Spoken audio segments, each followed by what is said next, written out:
20,000 students. The homeschool rolls for Bedford, according to our PEIMS, are in the double digits. That's all. So every day we have 20,000 kids that know this stands as a deterrent between coming to school.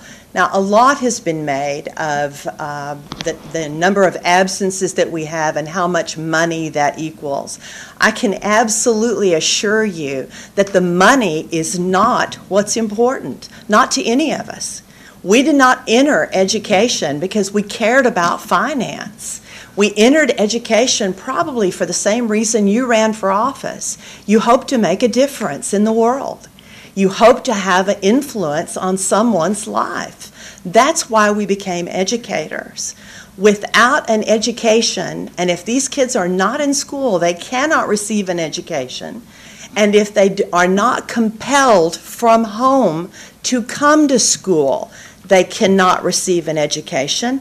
And unfortunately, that is often the case. For whatever reason, the background they come from does not prize education, does not think it's important.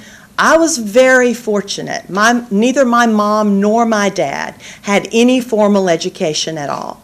Yet I stand before you, Dr. Tribble, today because I had teachers in my life who made me see that I belonged in a different world. If I hadn't spent time with those teachers, my life would not have taken the course that it did because I didn't get a push from education from my home. What we're trying to do, the most important thing, and yes, safety, yes, I'm interested in safety. I'm interested, that we can finance our schools. All of those pale in comparison to the fact that our kids have to be in school to be educated. And that's all we're trying to do. We have no issue with other people who are trying to educate their children in a different fashion. We have no issue with them. But the truth is, in this area, there are 20,000 students over which we are responsible. They're a double-digit number in Bedford. That's all. Well, excuse me, but you're talking about Bedford, but there's also homeschoolers in the entire Metroplex. And we're talking about homeschool families and private school families that are coming in and out of Bedford as well. So I'm not just referring to just the people that are living in Bedford. I only have influence over those that live in HEB. Mm-hmm. I don't have influence over anybody else. And throughout HEB, in all three cities, we're still talking less than 60 kids. Well, I'm trying to get those kids educated who need to be in school. Because as far as I'm concerned, that is their key to a future. That is the only key they have to a future. They're not fortunate enough to have parents who are watching over them, who are steering them in the right direction. As many of the people who have stood before you, these are wonderful parents who are interested in their kids, who are giving them the best education possible. The children we represent, they are not all from those types of families. So even more, they need to be in school. They need to be learning. They need to be gaining a diploma. They need to be achieving so that they, too, will have a way out and to earn a good living and to stay off city rolls. That's the most important thing to us. Any other questions? About 3 people here. Okay. Are you telling me there are 60 homeschooling kids in the HEB, Hurst, Euless, and Bedford? That's how many we have on our PEIMS roll. Next question is, how do you come by that roll? We have parents who occasionally, they're enrolled in school. They inform us we have decided to homeschool our children. We are going to withdraw them to do so. We never try to stop them from doing it. That is a family choice to make. But as they withdraw, we have to code those students in some way. Otherwise, we record them as dropouts. So if parents inform us we are homeschooling our children and we have a little form to sign, and then we don't We don't watch their attendance. We allow the family to make an independent choice. So theoretically, there are more than 60. Absolutely. Are not Who've only moved into the theoretically, area who yeah. don't tell us. Absolutely. So you have no way of knowing an absolute number? No, I'm guessing it doesn't approach 20,000, however. No. No, I don't have an absolute number. Yes, Dr. Tribble, I am a strong believer in early intervention, and that's what I was hearing you say, and I think that is one of the most important aspects of this. And there's no way to measure that. There's no way to know that because one child, one student was stopped, and the fear of God was put into them, that they started attending school, what the outcome of that could be, what that person can accomplish, as opposed to not having that intervention and going down a path that could be a disastrous life for them. So I totally appreciate what you just stated. Thank you. All right, I have a few things, and I really do appreciate y'all coming because we need some more clarification.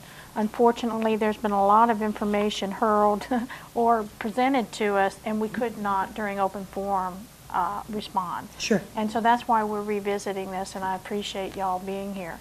We just need clarification on a few things. One, within your truancy issues, is it mostly junior high, high school, across the board? Do you all have any idea where the numbers are with regard to the truancy? It is across the board, unfortunately, and we place a great deal of emphasis on our elementary students. You have a lot in the elementary level as well? We do, and you know, unfortunately and obviously, if it's an elementary child who's not attending school, doesn't take a leap to figure out it's the parent who's not responsible to make sure the child gets in school.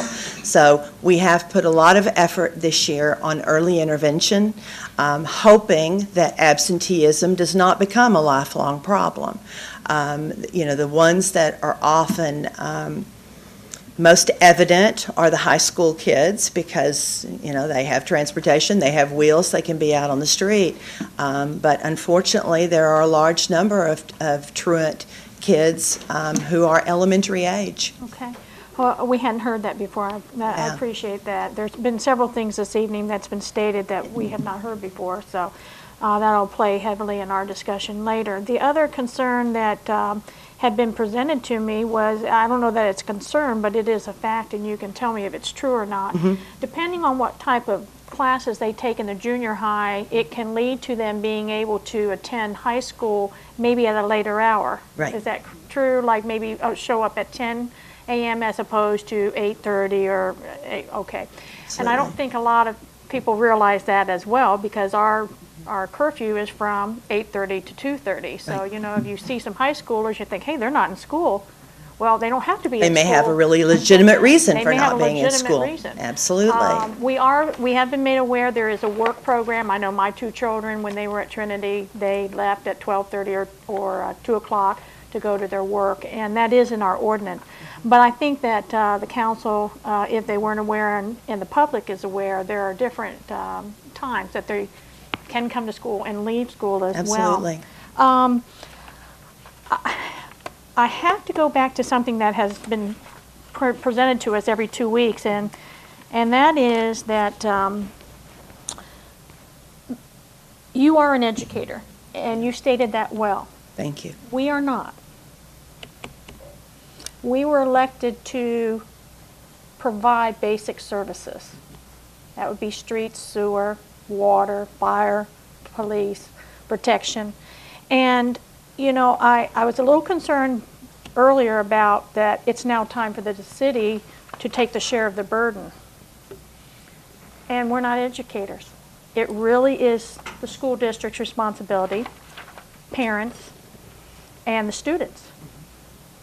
Even if you shackle a child to a chair and you get them back to school, there is no guarantee you're going to be able to teach them anything. We hope and pray you do, because it's a better alternative than being on the street. It's a better learning. But my concern is I do not believe the city should be told we need to take the burden, because I do not ask the school board to come and tell me how to fix the streets for my citizens or the sewers or how to handle my police or my fire department in protecting them. Right.